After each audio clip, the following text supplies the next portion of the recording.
Sekejap, mana Sarif?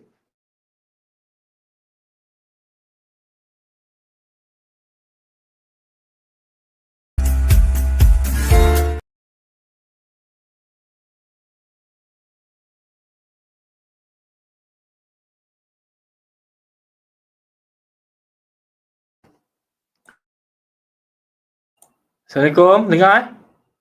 Jelas? Salam, boleh dengar Encik Amir? Okey, kita mulakan. Assalamualaikum warahmatullahi wabarakatuh dan salam sejahtera, salam UiTM di hatiku. Sekali lagi hari ini kita merafakkan kesyukuran kepada Allah Subhanahu Wa Taala di atas limpah dan kurnia kita dapat lagi sekali lagi dalam platform ini walaupun secara atas talian bagi mendengar taklimat Ketua Pusat Pengajian Asasi TESL. Saya harap semua yang berada di saluran YouTube adalah pelajar-pelajar TESL lah. Sebelum kita mulakan taklimat pada hari ini, marilah kita mulakan dengan bacaan Ummul Kitab Al-Fatihah.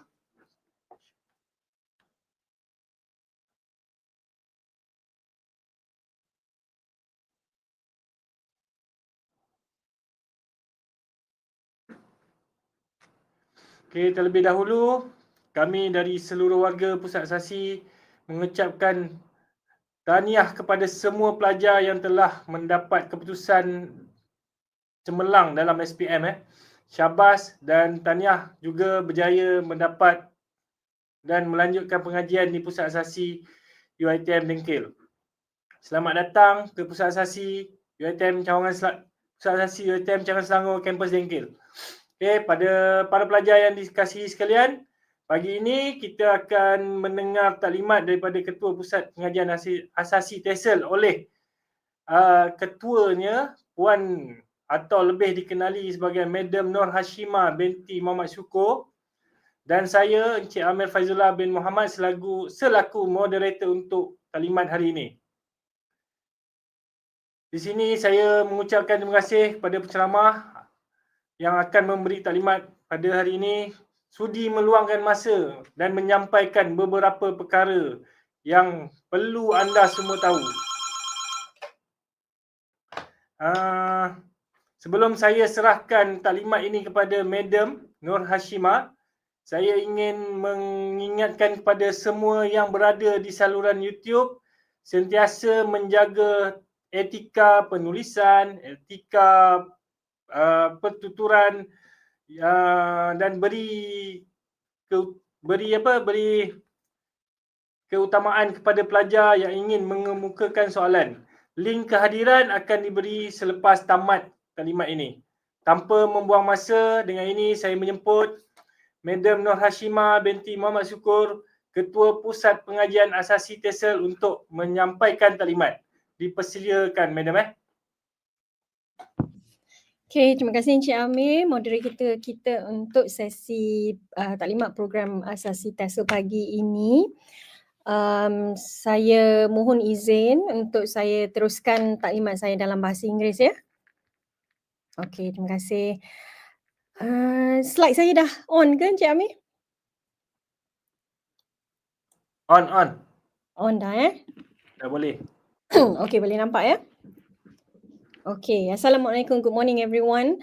Of course, like what Mr. Amir mentioned earlier, I would like to welcome everyone to Pusat Asasi. Congratulations, of course, for securing a spot here with us in Pusat Asasi. My congratulatory message is, of course, not only for the students. You've survived your SPM, you survived the online test, and you survived the face-to-face interview at 7 different centers. You competed with thousands of candidates, and here you are today, our creme de la creme. So congratulations everyone for being here, for being accepted and selected into the program. Of course, congratulations also to your parents, to your teachers, to your family members. You won't be here without them, their guidance, their assistance, and their dua. Yeah. So before I start, I would like to really extend my heartfelt congratulatory message to all of you. Let's get right down to business. I'm here to give you a briefing based on these two purposes. Yeah, the first one is the rules and regulations of the university. Some of the information that I will be talking about will overlap with some of the information that had already been discussed or informed to you previously by HEA. Especially HEA and HEP. And of course, the most important aspect of this briefing is the Asasi TESL program itself. I would like to give you an overview of the program. Let's look at the rules and regulations first. This is your course registration checklist. This is very important because when you come in, you will be working on attending classes for different subjects. But if you attend and you don't register, okay, and I believe this has already been explained to you by HEA, at the end of the semester when you're supposed to sit for the final exam, if you haven't registered, you cannot sit for the final exam, and that's the worst case scenario. Yeah, so you must remember when you come in, you must make sure it is your responsibility to make sure that you register your courses, pay your fees. If you have any issues with payments of your fees, you can always speak to me or speak to HEA and HEP and see what can be done. You have to validate your courses. You have to print them out, and then of course at the end of the semester you have to, as indicated here, cetak slip peperiksaan because that's required for your final exam. And this is aktiviti pendaftaran kursus kalender akademik for semester Julai-Disember 2025 ya, and I believe HEA has already shown you this, so you must take heed of these dates.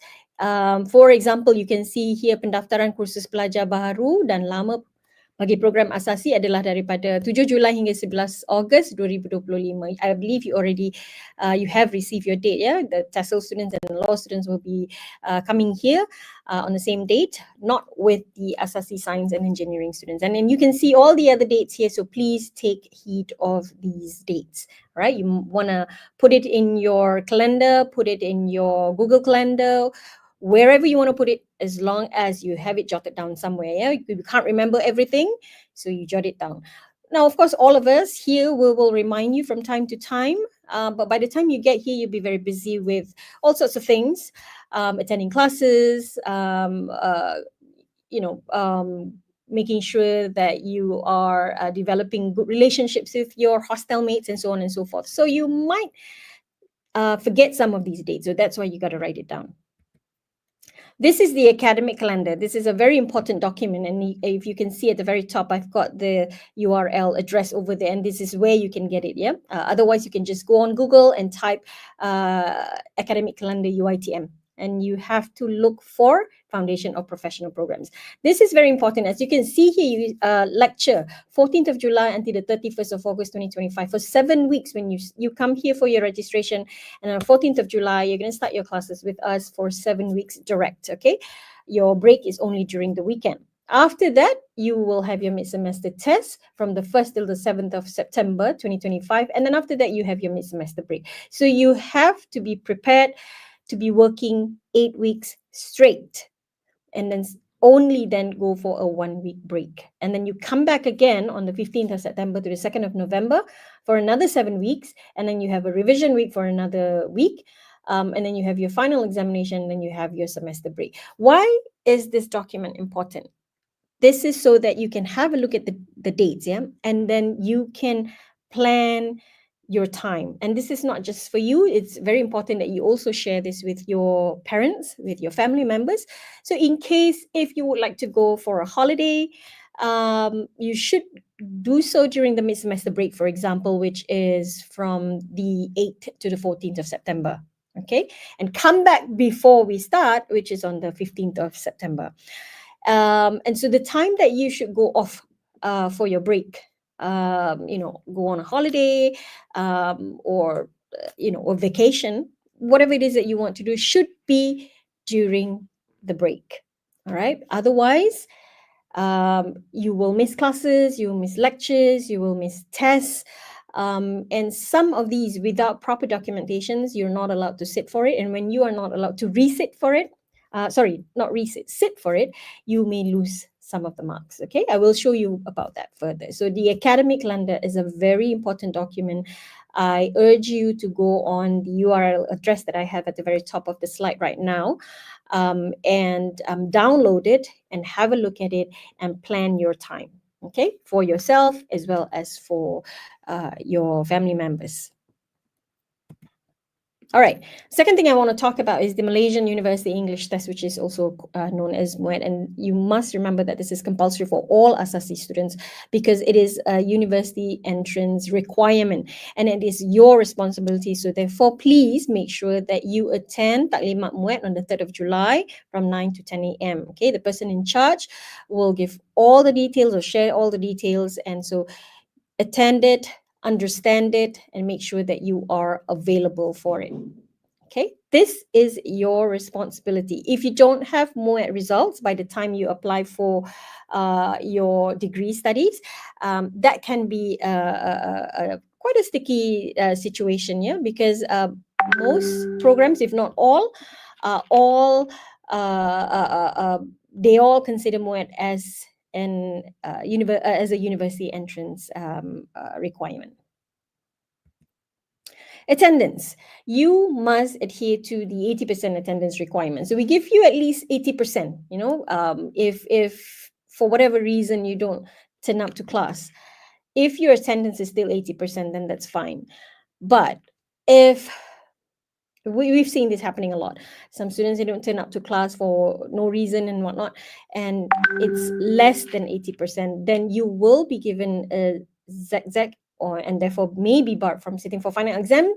If you have already been given, if you look at the next point, first warning, second warnings and whatnot, without valid reasons and documentations. Okay, so this is where sometimes we have had students in the past who will go off on a holiday and they miss classes, and of course your lecturer is going to give you a 0 for your attendance, and when you come back we ask you what's the reason for your absence, and you say I was on a vacation with my parents. That's not considered as a valid reason, and so therefore you'll be given a 0 for that. So if you are away for a whole week, that would mean that you would have already violated the 80% attendance requirement. So attendance is very important. So that goes back to the academic calendar that I was talking about earlier.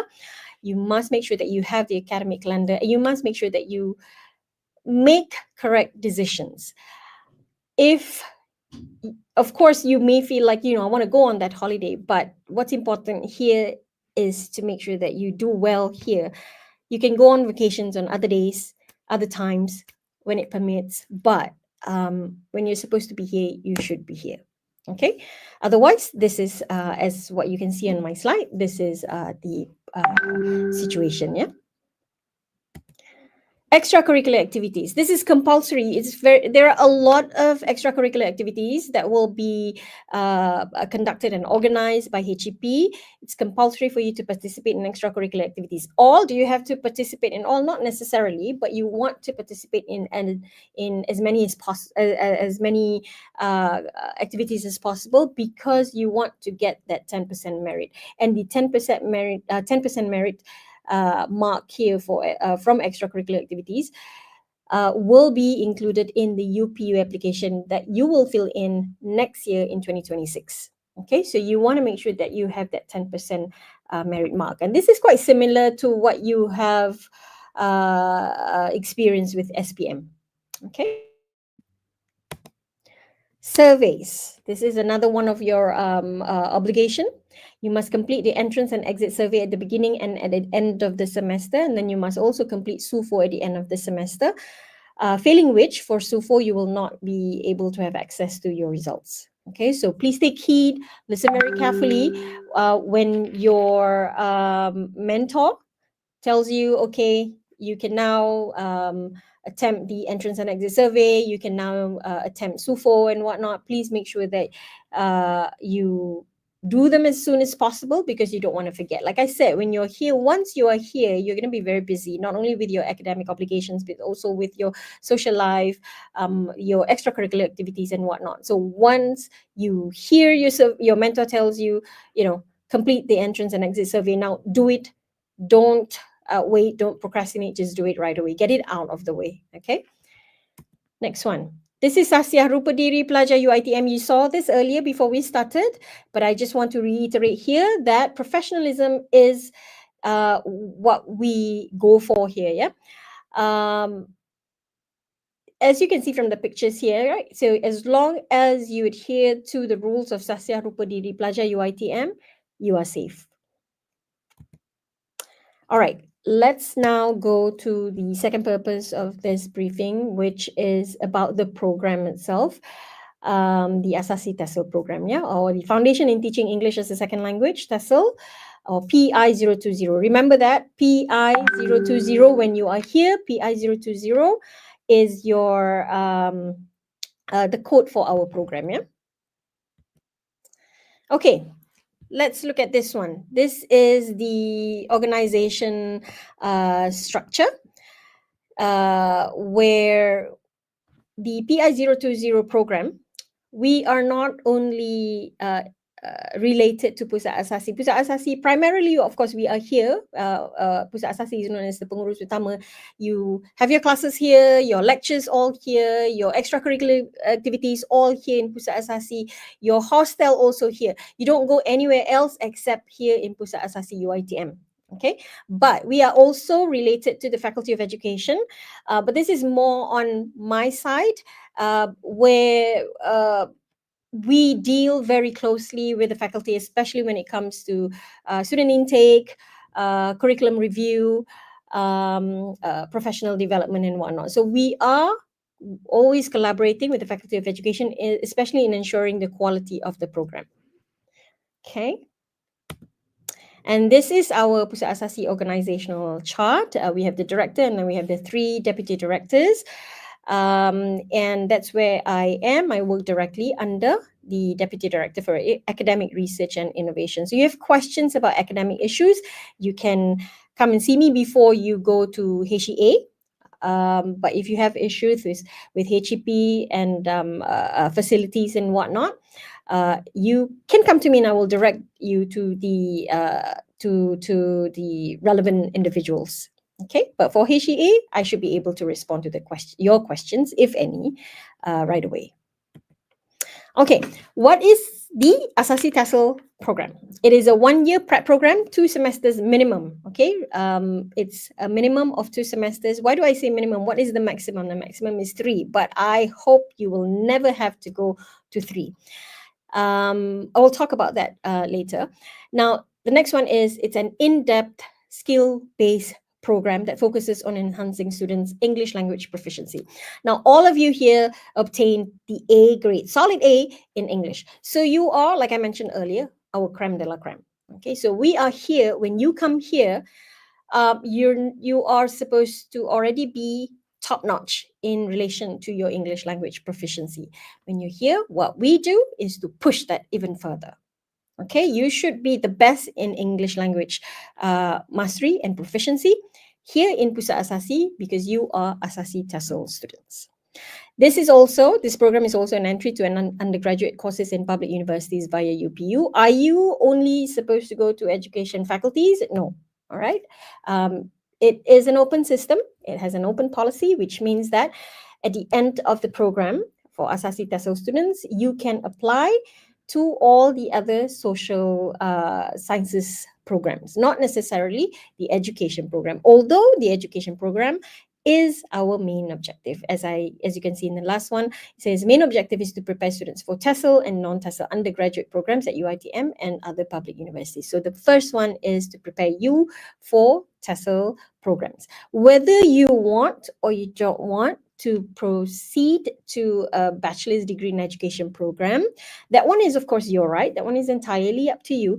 But where we are here right now, that's what we do. That's our focus. And that is the reason why the program focuses on the 4 scales, literature, drama, and so on and so forth.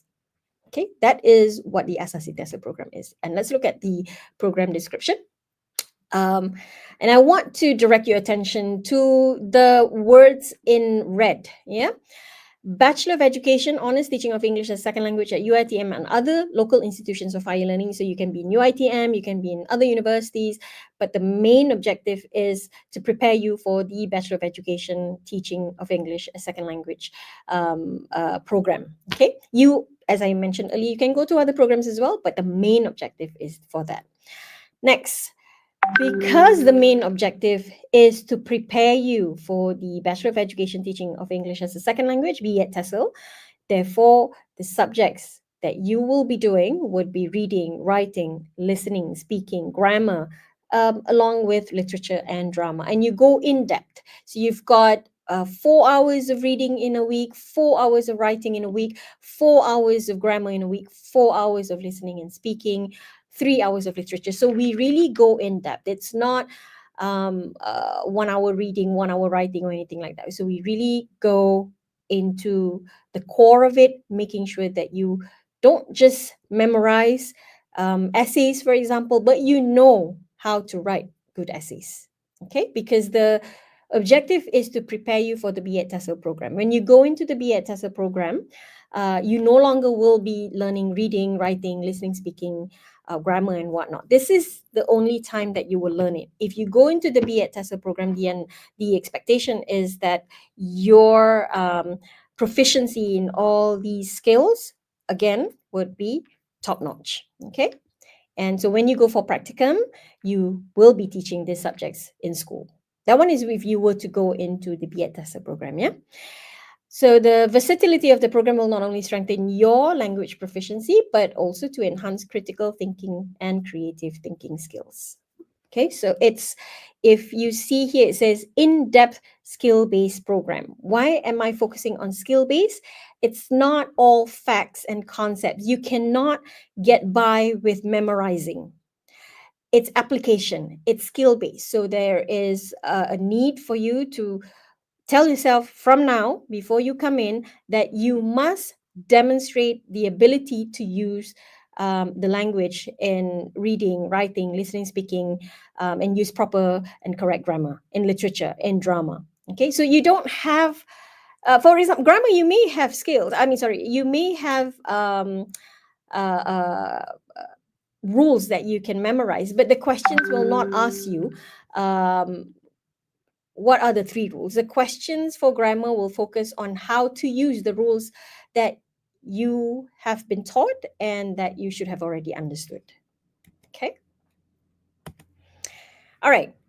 This is an example of a course learning outcome. Now, when you are here, we don't look at just the memorization of rules, which we do have, like I mentioned earlier, in grammar. We also have that in reading. We also have that in writing, but the focus is more on the application of it. But we also look at the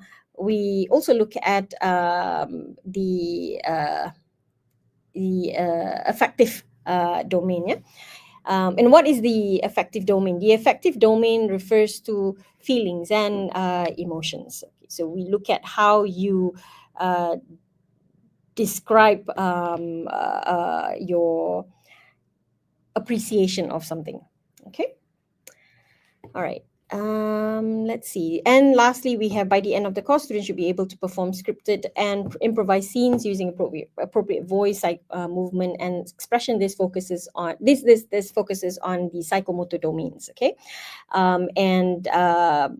when we talk about the psychomotor domains, we're talking about movement, kinesthetic. Okay, so we've got cognitive, your brain, your thinking. Okay, this focuses more on rules and concepts and whatnot. Affective, you're talking about feelings, emotions. How do you feel about the story that you have read? What do you feel about the character? Do you think the character is a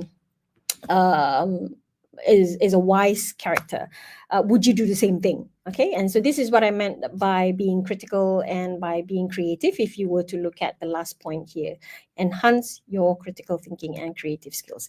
And psychomotor, this one is in drama. We don't have psychomotor in the for both semesters, but you have psychomotor, for example, in drama, where you have to go up on stage and you have to sometimes sing, sometimes act out a sketch without using any scripts, or sometimes you have to demonstrate how anger is shown in a sketch or in a drama and things like that. Yeah, so we've got all three of this. So it's not just memorize. It's not just, okay, I'm going to memorize this and I should be able to get by. No, it's, I have to memorize this, but I also have to understand this, because then I have to make sure that I know how to apply it. And then I have to talk about how I feel about what I have understood. And then I have to also show with movements. Okay, so all three of this you will see happening in both semesters. And these are some of the topic learning outcomes. So there's a difference between course learning outcome and topic learning outcomes. Now, the course learning outcome would be, for example, in the writing, you will sit for a writing paper. At the end of the writing paper, at the end of the semester, you should be able to do these three, okay? The topic learning outcome would be what you have learned in week 1, week 2, week 3, and so on and so forth, okay? So going back to what I was saying, education is not the learning of facts, but the training of the mind to think. And this is one of our main objectives here. Yes, we give you facts, we give you concepts for you to, because, you know, when you learn something, we are informed by theories, we are informed by concepts. But at the end of the day, concepts are just concepts. If you don't know how to apply it, if you don't use it to help you in your thinking, then you're just doing rote learning, yeah? And rote learning cannot take you that far. We are not here to teach you to memorize. We are here to teach you the rules and how to apply the rules. And so you must tell yourself from now on that you must use your mind to think. It's no longer just absorption. It's no longer just, I'm just going to listen to my lecturer and just take the notes. You must respond. You must explain. You must talk about it. Okay, Cik Amir, saya baca mesejnya, boleh tutup WhatsApp. Saya dah tutup sebenarnya, saya tak pasti kenapa dia keluar juga. Minta maaf banyak-banyak ya. And also to all the students, I have actually already switched it off. It's the WhatsApp in my laptop actually, but I'll try to make sure that I can bypass it before it comes out. Okay, let's go to the next one. Okay, this is your program structure for this semester. When you come in on the 14th of July, these are the subjects that you will have to register for and that you will sit for 14 weeks, yeah? So you've got TESL 014, Fundamentals of Academic Reading, and you can see there that's core. You have Fundamentals of Academic Reading, Fundamentals of Writing, Listening and Speaking, Grammar 1. These are all core subjects. And then you have College Study Skills considered as a non-core subject, Introductory Literature considered as a non-core subjects. And then you have Fundamentals of Islamic Education for the Muslims students and Human Education for non-Muslim students. And what you see here at the credit hours would be the number of hours you will see your lecturer per week. So you will have lectures for 26 hours per week, okay? Now, later I will explain you a little bit more about the core subjects. This is what your timetable is going to look like. Now, this is just an example. It's not your timetable. If in case you register and you are in TO1, please make sure that you remember that I'm saying that this is just an example. This is not your timetable, but this is what it looks like. So if you can look at this, it says here Monday, you will start your class at 10 o'clock and it says there CTU 071. That means you are going to start with Fundamentals of Islamic Education. As you can see there, it says Dr. Azima, then that means that is your lecturer. And then you have a gap from 12 to 2, and then you have 2 to 4, which is TESL 051. This is TESL, meaning it's a TESL subject. This is 051, which is college study skills. It's 2 hours. Okay, as you can see, the credit hour is 2. That's why you will see Miss Hayati for 2 hours. Now, you can see all these codes, right? I would like to direct your attention to Friday. You can see here MTC 099. And if you look at the program structure, we do not have MTC 099. Now, this is an extra class compulsory for all TESL students starting this semester. You're the first batch that we are doing this. And the reason why we're doing this is because we want to give extra reading hours to our students. We want to give more support to our students to learn how to think critically and to learn how to reflect what they have read, what they have written, and what they have heard. This is a non-graded paper. There are no final exams, there are no tests, there are no quizzes, no assignments, nothing at all. Just purely you coming into the class and having a sharing session with your lecturer. And for this one, it says here, TESL, Hayati again. So your lecturer, Miss Hayati, will teach you TSL 051, which is College Study Skill, as well as this extra reading class. We call it Spark, yeah? A Spark class. And where is it? It's in Bilik Seminar. What time? 8 to 10 on Friday. Okay? So that is not included here. No final exams, as I was saying just now, no final exam, no midterms, no quizzes, no assignments, nothing at all. Just go there, read things. We will provide you with the articles we want you to read, and then let's just have a discussion. And we will guide you. We'll give you simple questions and progress to more challenging questions with the hope that at the end of the semester, you would already know how to think critically and also to reflect on what you have read, what you have heard. This will only take place 5 times in the semester. So we'll start in the first week, and then third week, and then fifth week, and then seventh week, and then ninth week. Okay, it's only for 5 times. All right, so every one of you will have this timetable, and MTC 099 will refer to this non-graded, non-registered. You don't even have to register for this subject. Okay. Let's look at the next one. Program structure, semester 2. You will see that you only have 24 hours. We no longer have MTC 099, but that is subject to changes. But you will see that you have core subjects again, academic reading, writing, listening, speaking, and grammar. Language and drama is non-core, and you also still have CTU 072, Islamic education for Muslims, and ethics and education for non-Muslims. This is 24 hours. Now, if you recall earlier, I mentioned that you may get a ZZ if you don't come to classes and you don't have valid reasons or documentations. And you may be barred from an exam. If you're barred from the exams and you don't do your assignments and whatnot in semester 1 here, in one of the subjects here, then you may fail. If you fail, you will have to repeat the paper in semester 2. Why do we want you to do it in semester 2? So that you can graduate at the same time with the entire cohort. We don't want to make you stay an extra semester and whatnot. And if you recall, I mentioned earlier, it is a minimum of 2 semesters. What if you fail again? You still, you don't do your assignments and things like that. There is a possibility that you may have to extend your study here into semester 3. But we really try our best to support your learning experience, your learning process, so that you do not have to go up to semester 3. We want you to do it in 2 semesters, graduate, and then go and progress into your degree studies. Okay, so your timetable will look more or less the same like this one, but if you have a subject that you're repeating from semester 1, let's say for example TSL 014, which is Fundamentals of Academic Reading, then you will have somewhere in here, if let's say you're the only one in the cohort repeating it, then you will have TSL 014 in your timetable, but other people won't have that. Okay, only you will have that. So it's going to be a one-to-one kind of thing if you're the only one who failed it.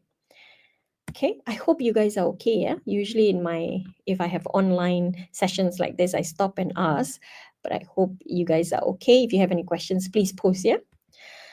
Okay. Now, why do I have this? I have not failed. I've just found 10,000 ways that won't work, and the reason why I have I put this one here is because some students, when they fail the first semester, they become very demotivated and whatnot. And it's totally understandable, but I want you to look at it from a positive perspective, that you have not failed. Even if, I've had students who got an A- or got a B+, and they feel like they have failed. I want you to look at it from a positive perspective, that you have not failed. You just found out 10,000 ways that won't work. You just know that, okay, that's not the best way for me to learn, maybe a different way to learn. If I had done this, if I tried this one, maybe I could have gotten an A. But at the end of the day, you've tried your best. If you've done everything that you could have done, you have not failed. Okay. Textbooks. How many textbooks do you have? You have textbooks for all the subjects. And these textbooks will be used for both semesters. So the cost 350 to 450, which is an approximate, is only in the first semester that you would have to pay for it. Otherwise, other than that, you don't have to pay anything extra. So semester 1, you buy all these books, you bring it over to semester 2. You will be using the same book in the second semester. All right. What is the emphasis in the Asasi TESL program? We have lots and HOTS questions, okay? Lower order thinking skills and higher order thinking skills. And so I think you must have a kebat, right? Okay, so that's what HOTS is yeah? It's actually kebat. So we do have lots questions, and then we have HOTS questions. You must do lots questions first before you can do HOTS questions. And this is what we do in that extra class that I mentioned to you earlier. Where you will be asked to transfer information. What have you read? And then just tell us, extract information from there. But as you progress, you will have to go all the way until reflective thinking and writing. And what does it mean to think reflective? To be thinking reflective, right? It is to think in hindsight or in retrospect. Think about what would I have done differently than the character? What would I have done to make people understand me better? Depending on the article given to you, we will give you questions that will require you to reflect. And to reflect is to always think about it from your perspective as well as other people's perspective. Okay, so that is kebat. That is higher order thinking skill questions. Do you have lower order thinking skill questions? Of course you do. We do ask you, who are the characters?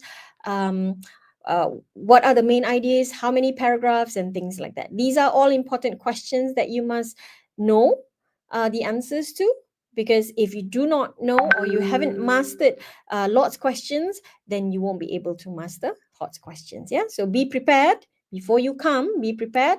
Like I said just now, it's no longer just about absorbing. It's no longer just about listening and taking down notes. I'm so sorry. Taking down notes. But it is listening, understanding, and then thinking, what would I do differently? Or would I do the same thing? Would what I think is right be considered right for other people? Why not? Why would people disagree with me? So these are the hard questions. And these hard questions, as I said earlier, if you have mastered lots, you must go and progress into HOTS questions. And if you can answer all these questions, then you should be able to excel in the Asasi TESL program. Remember, I said it is skill-based. So you must practice the skills, yeah, from the first day that you come here on the 14th of July. All right. So this is the Bloom's taxonomy. This is more on cognitive. This is the question. These are the questions that we ask you. If you look at remember, understand, and apply, these are all lower order thinking questions. So when we ask you, can you remember how many points? Can you remember what did he say? Can you remember where the incident took place? Okay. When we ask you these questions, these are all lower order thinking questions. Can you tell me why the character said that? And the answer is in there. Then that is lower order thinking questions. But when it comes to evaluating, making judgments, do you agree? Do you disagree? Why do you agree? Why do you disagree? Give me your reasons. Explain your reasons. Elaborate your reasons. That would be higher order thinking questions. Okay. All right. This is an example of how you get to your grades, yeah, at the end of the semester. For example, this one I'm doing TESL 024, which is fundamentals of writing. And we have midterm assignment 1, assignment 2, and the finals, and the weightage will be given. So your lectures, all your lectures will give you this information. And you will know.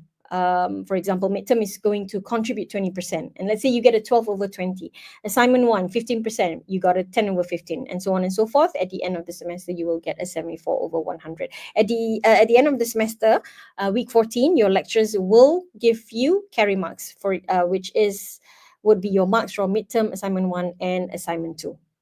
Okay, and we don't reveal the marks, of course, for your finals. Okay, at the end of the semester, when the results are released, that will be 74 over 100, which is a B plus. And this is the selang markah here. We call it as selang markah.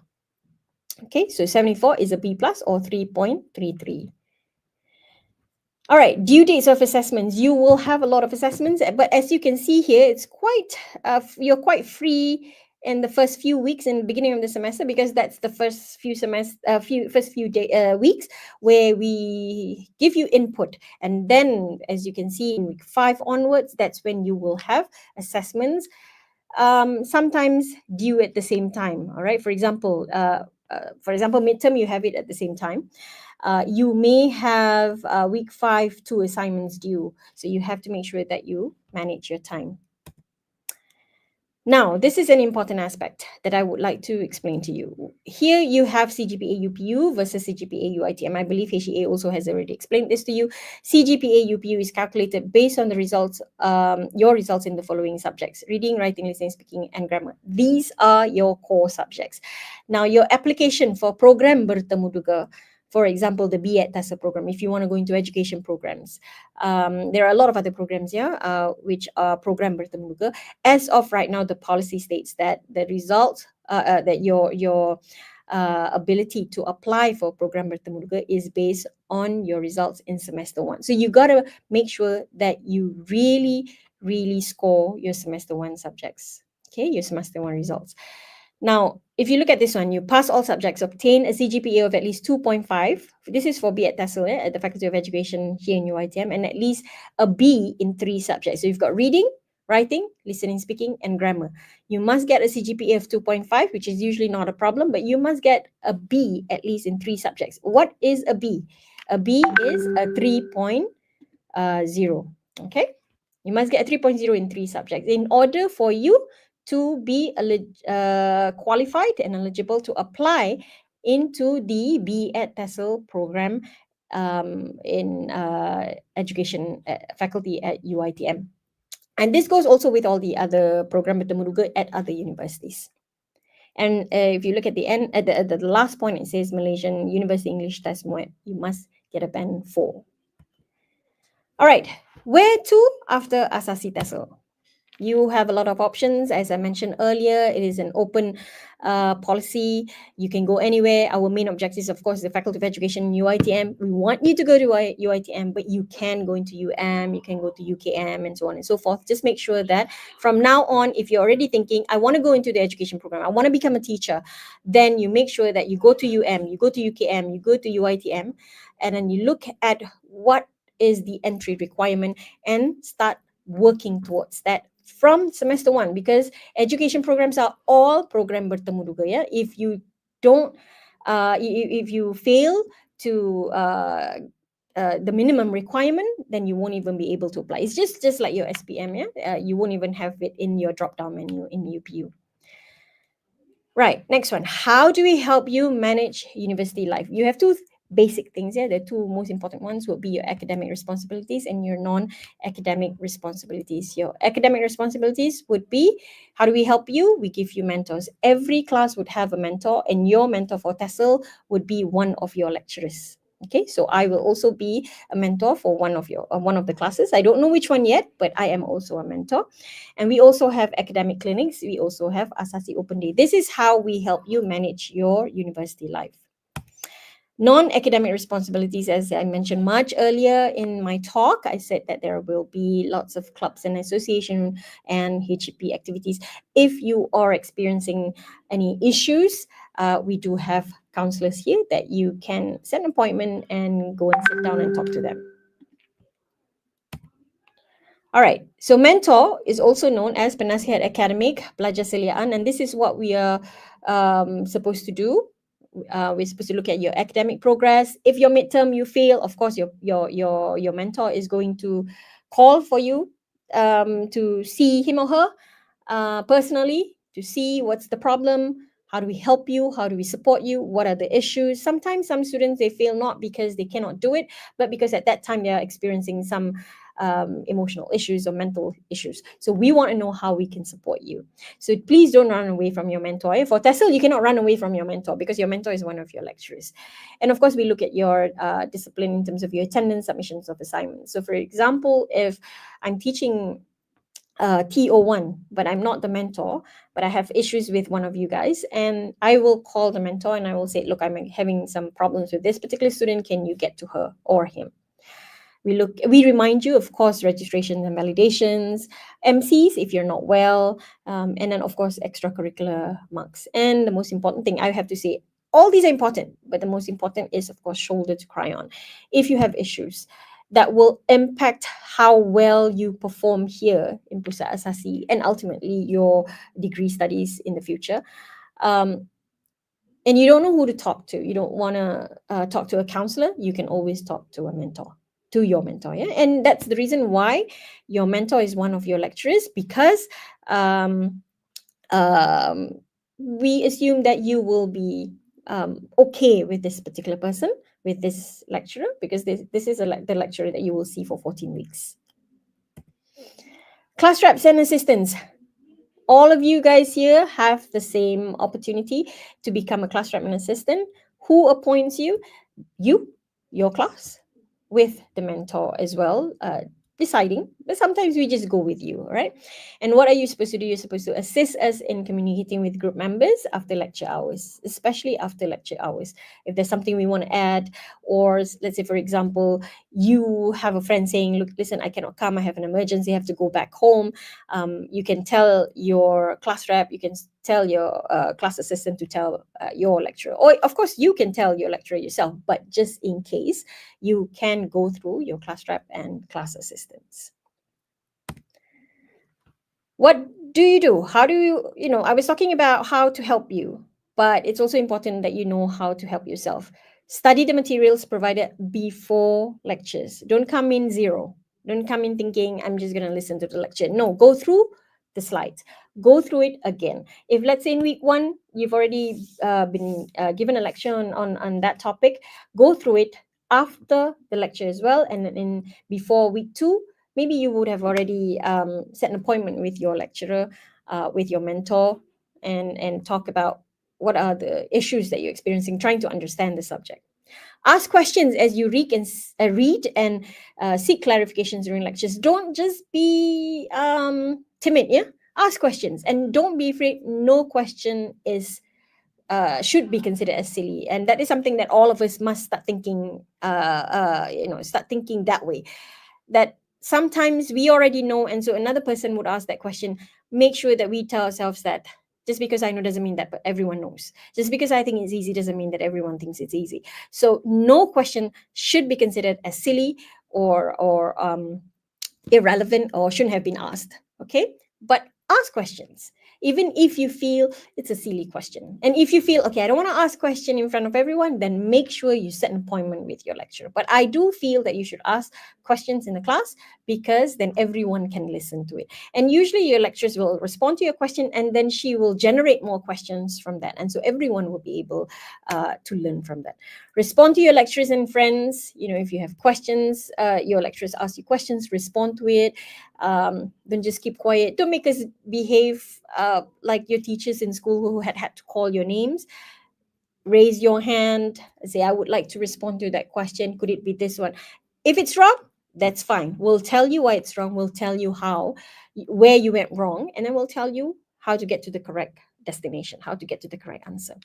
Take notes. This is something I'm seeing missing in a lot of students these days.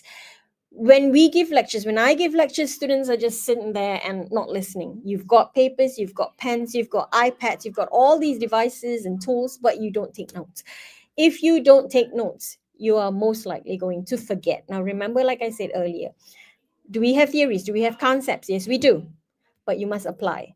Now, if you don't even write the theory, how are you going to understand the theory? How are you going to be able to apply? So please take notes. If you come for consultations, please take notes, because I've had so many times experiences where students come to see me for consultations, and I would say a lot of things, but they don't take down notes. Okay. Now, if you want to record, you must ask your lecturer, can I record this, sir?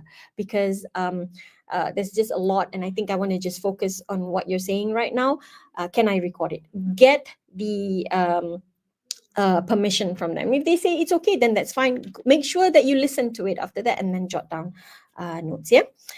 And then uphold ethics. Now we have a lot of AI tools. The most common nowadays would be ChatGPT. Please only use ChatGPT to support your learning, okay? Not to produce to do the task for you. No, recent research has indicated that when you refer to ChatGPT all the time, you are depriving your brain from the exercise that they need, which is to think. Now remember, we want you to think critically, creatively, and we want you to reflect. That requires thinking. If you're always using AI tools, not to support, but to become the tool to produce your task, then you are depriving yourself of that opportunity. Okay, now remember, you applied for this course, you competed with thousands of candidates, you are here, please make full use of it. Tips for success: remember God, family, and parents. Without, we won't be here. Be responsible, be proactive. Don't wait for your lecturers to say, please do this, please do that. If you go for grammar classes, I would suggest from now on, as you go on TikTok and whatnot, there are a lot of accounts selling books. Buy these books. They go for RM1 or RM2 on grammar. All right. And do your exercises right now. Okay. Don't just wait for your lecturers to give the exercises. We give you exercises based on the syllabus, but you may feel like, okay, I can't do this because I need more exercises on a topic that I had done in school. So you're going to have to be proactive, look for a book for that one. Okay, balance academic and non-academic obligations. Now, if you're just learning all the time, of course, you're going to be very demotivated. You may become even stressed out and depressed. So I do suggest that you balance your time, with your social life as well. Respect others. Adab is important. No back talking, no all this drama and whatnot. You are here from many different places. Different people have different backgrounds, different upbringings. Celebrate these differences, embrace these differences, tolerate these differences. You must have a thirst for knowledge. Come to class thinking, what new things am I going to learn today? I don't like grammar. I don't like literature. Never mind. It's okay if you don't like it. But go with the thinking that at least I have some knowledge out of this. Okay, don't go to class and think, I don't like grammar, so I'm not just going to say, I'm just here for the attendance. Then you won't pass the subject well. And then grammar, for example, is used across all the other subjects. The way you write in your writing class is based on your ability to write proper sentences. Self-discipline. Sometimes you feel like I don't want to go to class. I'm going to leave that one up to you to decide, should you or should you not go to class, because we have an 80% attendance rule. But you cannot always follow that voice telling you, tak payahlah pergi kelas, tak apa, nanti tanya kawan. No, you must have self-discipline. I'm going to go. Show up every day, even if you're tired. Of course, I'm not saying that even if you're tired, don't bother about your mental health or emotional state and whatnot. I'm not saying that. But you must know when you need help. You must know when it is just about showing up. Just show up. Sometimes showing up is the first thing that you need in order for you to deal with anxiety, with depression, with nervousness and whatnot. Just show up. Do something every day. Go to class, okay? The 26 hours in the first semester, 24 hours in the second semester. Just show up, and when you train yourself that way, you train yourself to become more resilient. You train yourself to become more rational in your thinking. And finally, of course, read. Please make sure you read. Not just in your reading class, but read. And I'm not talking about Twitter, I'm not talking about Instagram or anything. I'm talking about articles, academic articles. I'm talking about magazines and what. I know it's not very popular, but I would suggest that you have at least one book that you should tell yourself, I'm going to finish this book, the storybook, this semester. Okay, that will help you with your vocabulary, that will help you with your grammar proficiency, that will help you with your writing, because you're going to be exposed to different writing styles and whatnot. Reading is important in a skill-based subject program such as TESL. What is your responsibility? We talk about what we're going to do to help you. Your responsibility, focus on your academic responsibilities. This is a summary of it. Yeah. Manage your well-being and build supportive relationships. Okay. Take notes, revise, consult your lecturers, form study groups if that works for you. If not, then fine, never mind. Study individually. Manage your well-being, balance your academic responsibilities and social life. You can go out. If you look at your timetable, there are times that, sometimes you have classes in the morning, nothing in the afternoon. Do you want to go out? Can you go out during that time? Yes, you can. What if you have assignments? When's the due date? Have a look at it and then tell yourself, okay, I can do it this time, and so on and so forth, and stick to it. And build supportive relationships, network, form friendships, strengthen connections. And nobody likes everyone. In totality, yeah.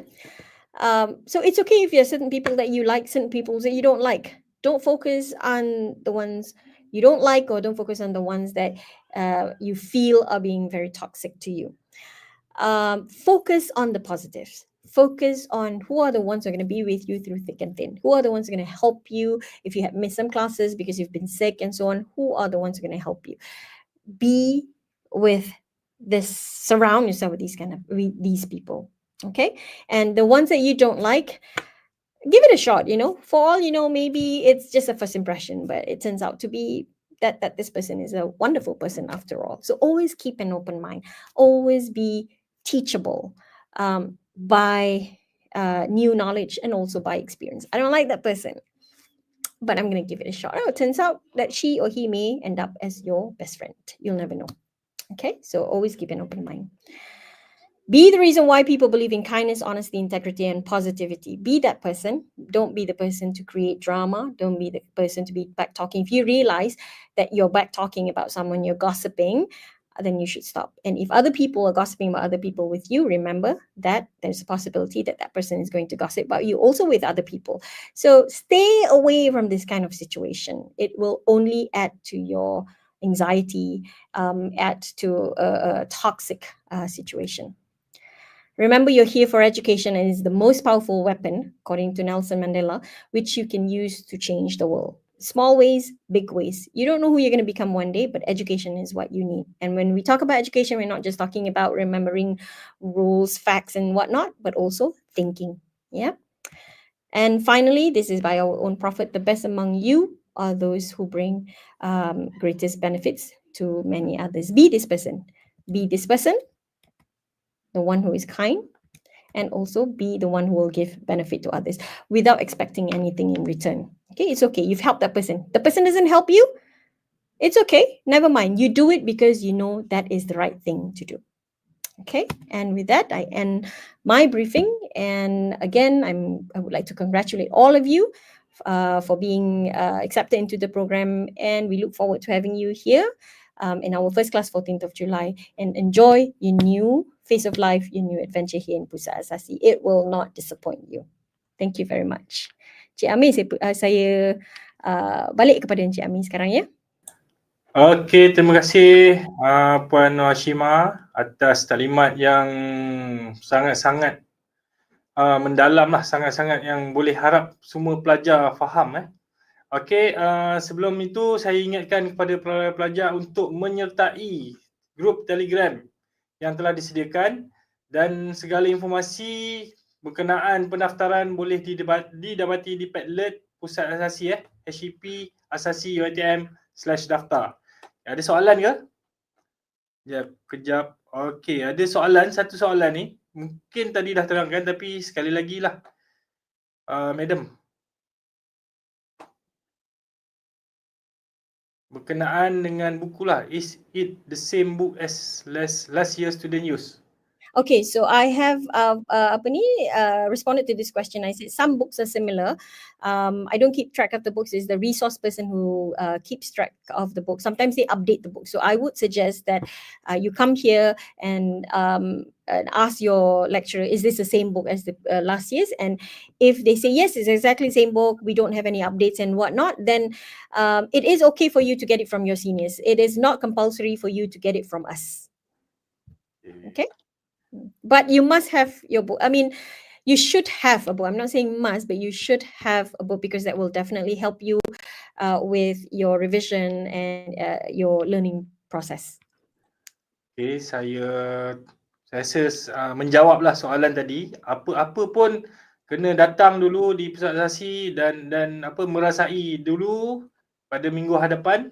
Dan sekarang kita akan tamatkanlah sesi taklimat ini. Terima kasih sekali lagi Madam. Terima kasih Madam Hashima. Ini juga.